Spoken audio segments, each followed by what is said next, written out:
आज हम बात करेंगे एक ऐसे आदमी की जो हमेशा खुलेआम धमकी देता था। एक ऐसा आदमी जो मुंबई को देश की राजधानी बनाना चाहता था। एक ऐसा आदमी की जिसके दरबार में विरोधी भी हाजिरी लगाने आती थी। इनका नाम था बाला साहेब ठाकरे। चांदी के सिंहासन पर बैठने के शौकीन बाला साहेब ठाकरे के दरबार में विरोधी भी हाजिरी लगाते थे। बाला साहेब ठाकरे हमेशा हर किसी को खुलेआम धमकी देते थे। बाला साहेब ठाकरे को हिंदू हृदय सम्राट कहा जाता है।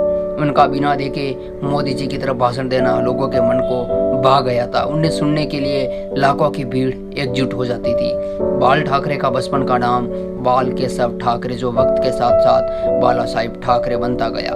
बाल ठाकरे एक कार्टूनिस्ट थे। राजनीतिज्ञ तो बाद में बने। सिर्फ यही नहीं, बाल ठाकरे एक मशहूर क्रांतिकारी कार्टूनिस्ट थे। साल 1950 के आसपास टाइम्स ऑफ इंडिया के संडे एडिशन में इन्हीं के कार्टून छपते थे। इन्होंने 1960 में ये नौकरी छोड़ दी थी। बाल ठाकरे जब किसी का विरोध करते थे तो दुश्मनों की तरह, और जब किसी की तारीफ करते थे तो उनसे बड़ा कोई मित्र नहीं। बात 19 जून 1966 की। बाल ठाकरे ने शिवाजी पार्क में नारियल फोड़कर अपने दोस्तों के साथ एक पार्टी बनाई थी, जो शिवसेना जो आज भी चल रही है। 1960 और 1970 के दशक में महाराष्ट्र में लुंगी हटाओ पुंगी बचाओ का अभियान चलाया गया था, और ये अभियान स्पेशल बिहारियों के लिए था, क्योंकि बाल ठाकरे ने अपने जो स्पेशल समाचार पत्र के मुख्य पेज पर भी ये लिख दिया था कि एक बिहारी 100 बीमारी। सन 1980 के दशक में बाल ठाकरे ने मुसलमानों के बारे में एक बयान दिया था कि ये कैंसर की तरफ फैल रहे हैं और देश को इनसे बचाया जाना चाहिए। बाल ठाकरे की ये खास बात ये थी, वो कभी किसी से मिलने के लिए नहीं गए। जिसे भी मिलना है वो खुद उनके घर आए।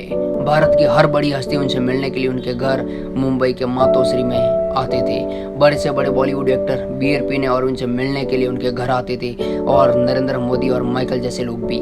अपने भाषणों में बाल ठाकरे अक्सर दो ही लोगों की खुलकर तारीफ करते थे। एक था हिटलर और दूसरा श्रीलंका का आतंकी संगठन लीठे का। बात है सन 1990 के आसपास की, जब कश्मीर में इस्लामिक आतंकवादी शरमपद पर था। कश्मीरी पंडितों को मारकर भगाया जा रहा था। अमरनाथ यात्रा चल रही थी और आतंकवादियों ने यात्रा बंद करने की धमकी दी और कहा जो व्यक्ति अमरनाथ की यात्रा पर आएगा वो वापस जिंदा न लौट पाएगा। तब बाल ठाकरे का एक बयान आया और उन्होंने कहा कि हज जाने वाली 99% फ्लाइट मुंबई एयरपोर्ट से जाती है। देखते यहाँ से कोई व्यक्ति मक्का मदीना कैसे जाता है। अगले ही दिन अमरनाथ की यात्रा फिर से शुरू हो गई। सन 1992 में बाबरी मस्जिद ढहा दी गई तो बाल ठाकरे आपकी अदालत शो में आए। जब उनसे पूछा गया कि सुना ये काम शिव सैनिकों ने किया है, तो बाला साहेब बोले यदि ये काम शिव सैनिकों ने किया तो ये बहुत ही बड़ी गर्व वाली बात है। बाला साहेब ठाकरे के कुछ स्पेशल शौक थे, सिगार, व्हाइट वाइन। ज्यादातर फोटोज या इंटरव्यू में उनके हाथ में पाइप या सिगार होती है। पाइप तो 1965 में दिल के दौरे के बाद उन्होंने छोड़ दी, लेकिन सिगार तो मौत के साथ ही छूटी।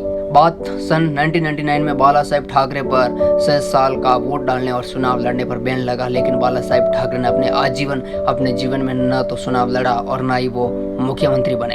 अपनी मौत से 2 महीने पहले बाला साहेब ठाकरे का एक बयान आया था कि पूरे देश की आर्मी मेरे हवाले कर दो और मैं इस देश को 1 महीने के अंदर ठीक कर दूंगा। बाला साहेब के जीवन में बहुत दुख आए। पहले उनकी पत्नी का निधन, फिर उनके बड़े बेटे बिंदु माधव की कार हादसे में मौत, फिर दूसरे बेटे जयदेव के साथ मनमुटाव और लाडले भतीजे राज ठाकरे का अलग पार्टी बनाना। आपको बता दें कि राज ठाकरे वो आदमी थे जिनको बाला साहेब का उत्तराधिकारी भी माना जाता था।